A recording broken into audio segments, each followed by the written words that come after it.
How does that work? Do people get upset at you if you do certain things?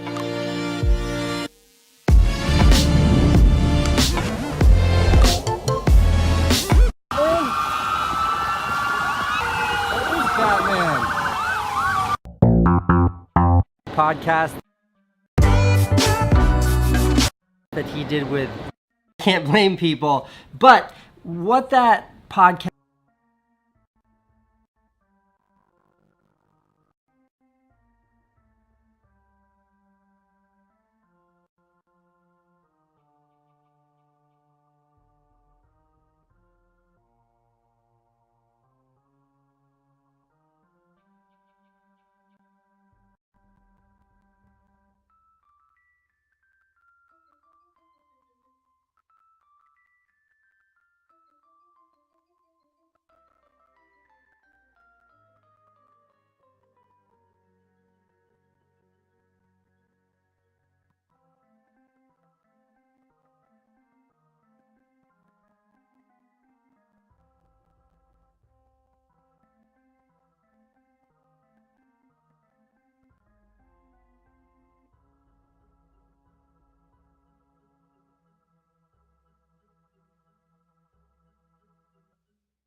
Welcome to Adobe Photoshop. We're getting ready to start Lesson 1, Getting to Know the Work Area.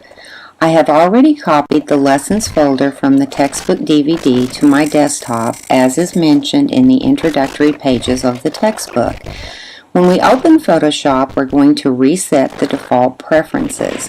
If you're on a PC, you will be holding Control-Shift-Alt. If you're on a Mac, you will be holding Command-Option-Shift. And you'll be pressing those down right after you click the Photoshop icon, and you're going to hold them down until a dialog box appears. So I'm clicking the Photoshop icon and immediately pressing and holding those 3 keys. I can now release those 3 keys because I see this dialog box in the middle of my screen. It says delete the Adobe Photoshop settings file, and I'm going to say yes. Once I've deleted the settings file, Photoshop is reset to its default preferences and opens on your screen. You may have a couple of other dialog boxes. I have yet to receive my full install of Photoshop at work, so I'm using the trial right now. I'm going to continue the trial. It asks if I would like to migrate my presets from my previous version, and I'm going to say no, and then it will remind me how I can migrate those later, so I'll just say okay. Now that I have Photoshop open, we're going to look at the workspace. This workspace is outlined on page 11 of your textbook. It mentions that you have your Photoshop menu bar across the top. Directly below that, you have your options bar. And your options bar is context sensitive in that it changes with every tool that you select. I selected the first tool, and I see these controls on the options bar. If I select the second tool, the option bar changes. You'll notice that when I come to these tools on the right, this is called the Tools panel. If I hover over a tool, I'll see the shortcut. V is the shortcut for the Move tool. So if I press a V, I have selected the Move tool. That's usually a safe tool to have when you're getting ready to start a new file. So we'll leave the Move tool selected. That is the toolbar that you see on the left-hand side. At the bottom of the screen, you'll notice that you have 2 tabs, one for Mini Bridge and one for Timeline. click the Mini Bridge tab, and once you click the Mini Bridge tab, it says Bridge must be running to browse files, so go ahead and launch Bridge. Adobe Bridge is a separate application that comes with the Adobe products, and it's a file management tool. Mini Bridge runs from within Photoshop, but Bridge has to be loaded in the background. You'll notice that my application Bridge is now loaded on the left-hand side of my screen. I am on a Mac. When I look at Mini Bridge, I can see my files and select files that I would like to use. So I have Mini Bridge open at this time. The timeline we'll discuss a little bit later. You'll also see that over on the right-hand top of your screen, you have what we call the Workspace menu selection. It's set to Essentials, and we'll learn later how to change our workspaces. So we'll leave that set to Essentials. You also see three groups of panels on the right. The Layers panel, the Channels, and the Paths are grouped together. You see the Adjustment and Styles panel and the Color and Swatches panels. Those can be changed and adjusted, but that's your default workspace in Photoshop. We're going to go ahead and open a file, and there are several ways to open a file in Photoshop. We'll try the menu method first. We're going to go to File and go to Open. Then we need to navigate to the location where you placed your Lessons folder. I placed mine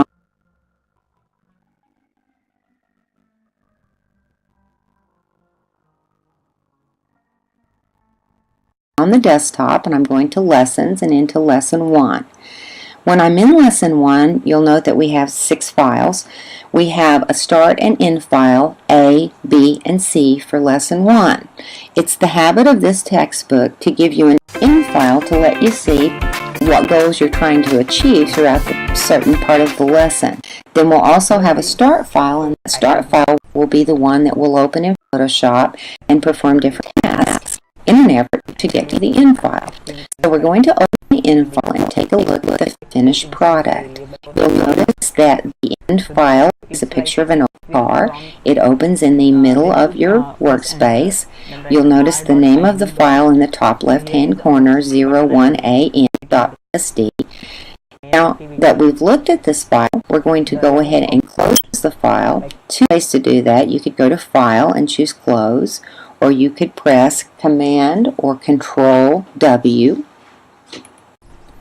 or you could just click X in the upper left hand corner of the tab. I'm going to click the X and the file closes. Now I'm going to open the start file and begin working with it. To open the start file, I'm going to use Adobe Bridge. Now Bridge is already open, so I could just click the Bridge icon, but I could also go to File and say Browse in Bridge. When I go to Browse in Bridge, I'm looking at the Folders tab. And in looking at the Folders tab, I want to go to my desktop, and you'll see in the Content area your Lessons folder, and then I'm going into Lesson 1. Those are the files that we'll be working with in Lesson 1. You'll notice that we have what I call a breadcrumb trail across the top here. Go back to the Lessons folder, and let's add that to our favorites because we'll be using the Lessons folder quite often. To add the Lessons folder to your favorites, you can go to the File menu and just choose Add to Favorites. Now, rather than using the Folders tab, you can use the Favorites tab, and you can see the Lessons folder in the list. Click upon Lessons, and this will be a shortcut to get you to the Lessons location each time you need it. Now double-click upon Lesson 1 in the Content area. Then, in looking at the 01A end and start files, open the start file in Photoshop by double-clicking upon it. Once we have the start file open, we don't want to modify the start file in case we want to work with it a second or third time. Multiple times practicing these exercises are good for you. So we're going to go to File, and we're going to say Save As. The textbook doesn't always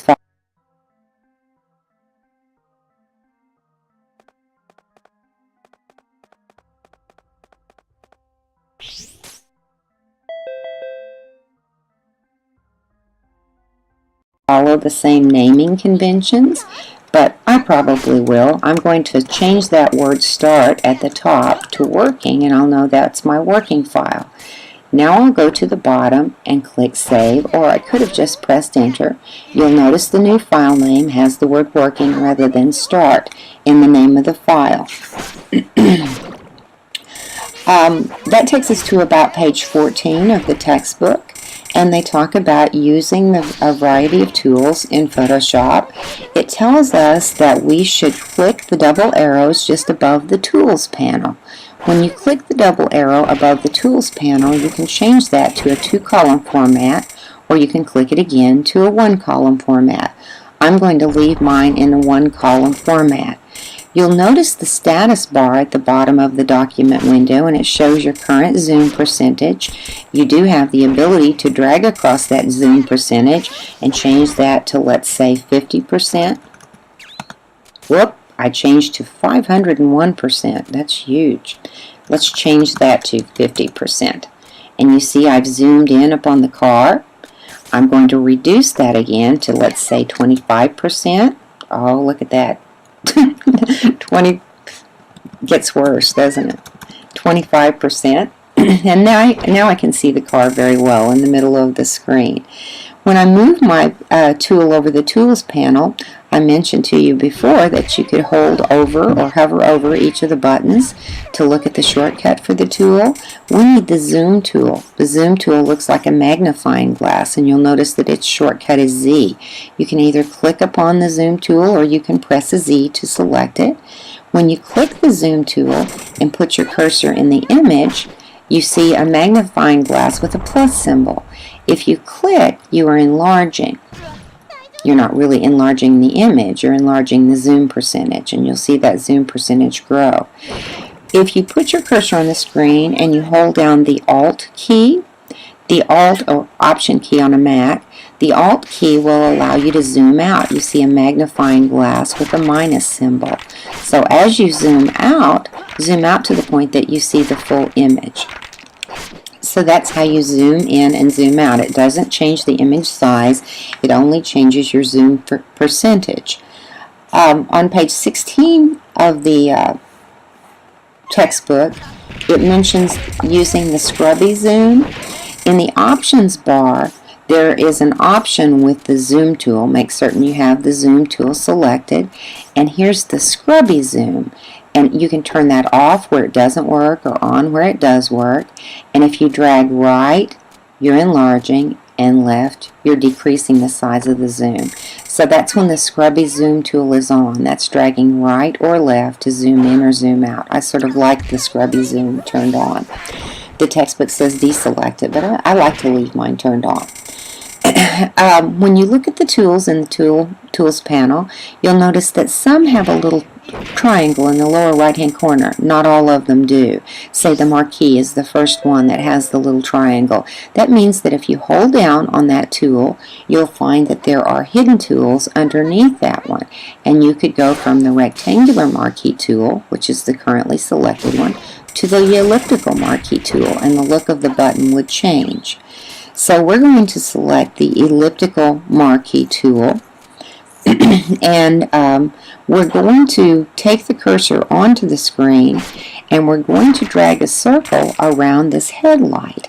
Now, we could just try to drag a circle by just dragging from the top, and chances are, if you're like me, it won't be a perfect circle. It won't hit the car just right. I have a circle here, but it's not just where I want it, so I'm going to press Control D to deselect it, and then I'm going to zoom in a bit, get my zoom tool, I could have pressed a Z, scrub until I zoom in on the headlight, a little bit too much. Then I'm going to go back to my marquee tool. I could have pressed an M for the marquee. One of the easiest ways to select a circular object is to place your cursor in the middle of that object. Once you place it in the middle of the object, start to drag. Now, of course, I don't know if you can see my outline. Your outline's going to be off. But if you hold down the Alt key, that will start to drag from the center point, and we had our cursor in the center of the headlight. Then if you also hold down the Shift key, it will keep it a perfect height and width. It will keep it in proportion. So now as I'm dragging a perfect circle. It's kind of hard to get that just right. There's also another combination that you can add. Now I still haven't let go of my Alt and my Shift key. I'm going to add my space bar, and I can scoot that selection left or right. But you still may not get it perfect. So I'm going to go ahead and release my space bar, then release my mouse, then release the Shift and the Alt or Option key. And I have a selection.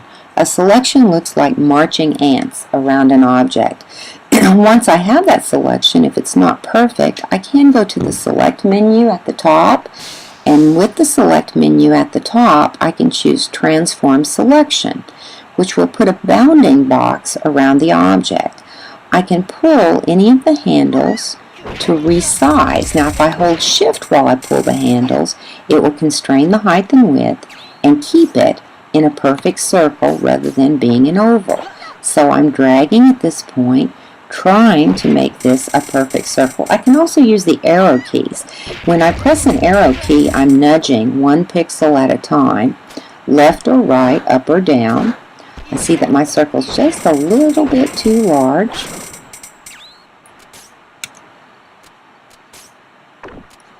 Now just a little bit too small.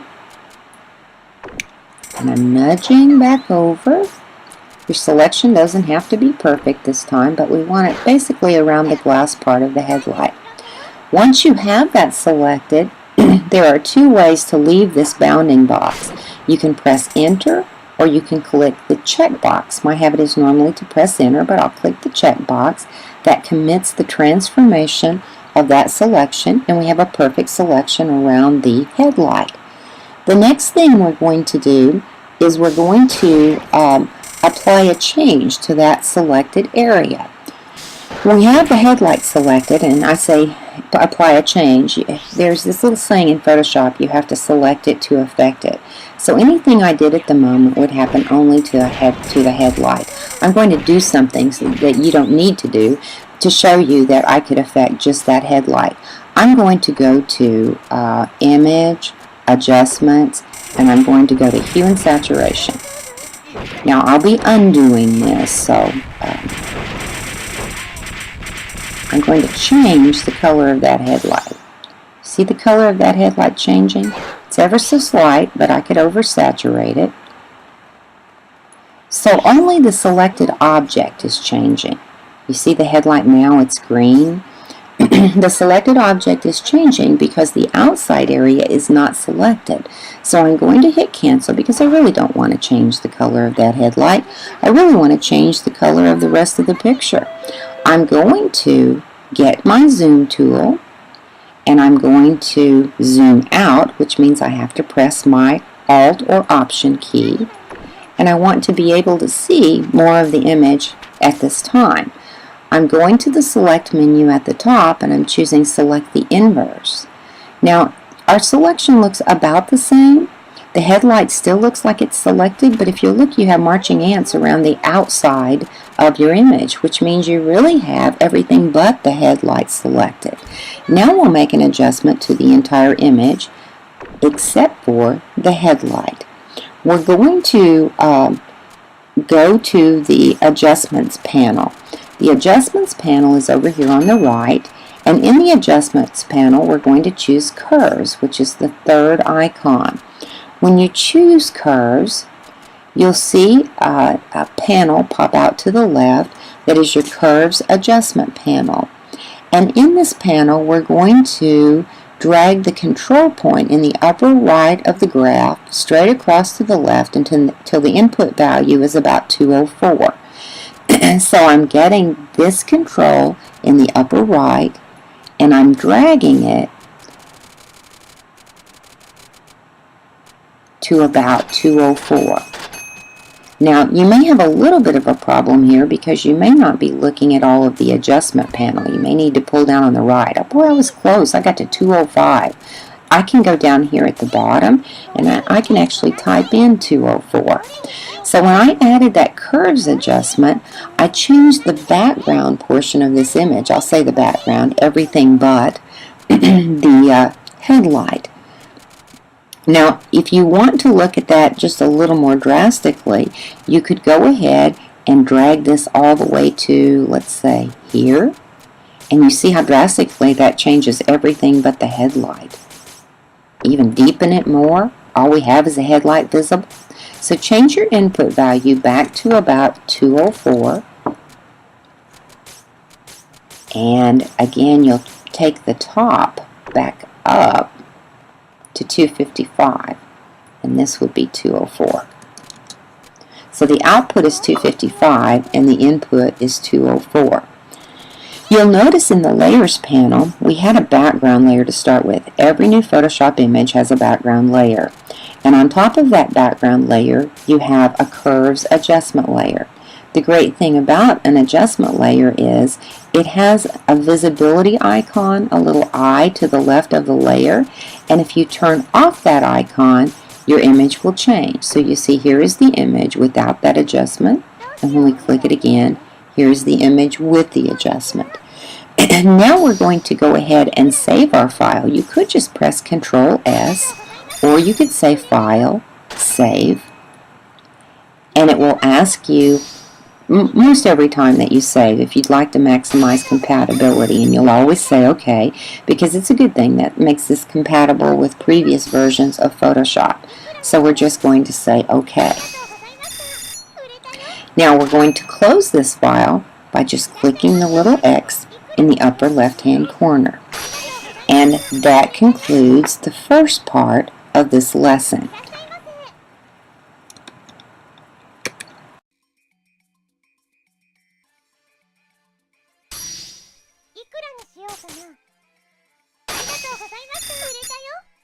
Lesson 1, Part 2. We're on page 22 in the textbook. We're going to work with another file, and before we do, we're going to go down to Mini Bridge at the bottom of the document window, and in Mini Bridge, we're going to click the arrow to the right of Computer and choose Favorites. Mini Bridge is sensitive to the favorites we added when we were in Adobe Bridge, so if you double click up on the Lessons